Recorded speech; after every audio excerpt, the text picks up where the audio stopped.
Uber Eats again, Nick?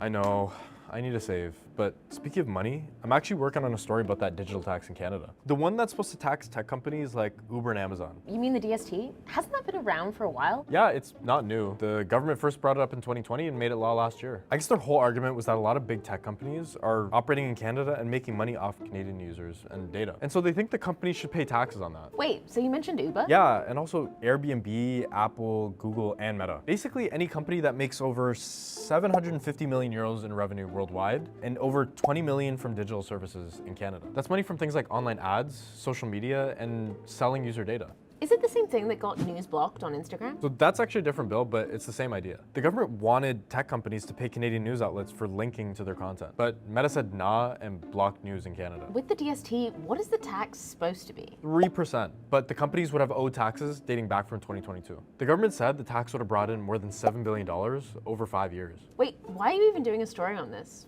It's not happening, right? 1 second, I'm just placing my order.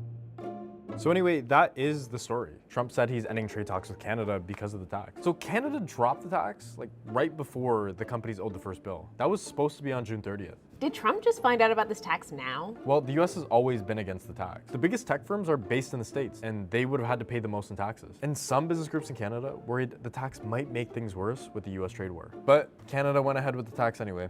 And nobody saw this fight coming? Well, there have been warnings for years that the tax would mess things up between Canada and the US. But don't other places have a tax like this? There were actually plans for a global tax deal with Canada included. But that hasn't happened, and it just went ahead with its own system. And it said it could because countries like France, Italy, and Spain already have their own system. But some people say Canada should have waited. What happens now? Trade talks again. And they're hoping to make a deal by July 21st. And the tax still needs to be rescinded because it was made law last year. But the government says that'll happen soon, and the companies won't have to pay tax in the meantime. Anyway, gotta bounce. My Uber Eats is here.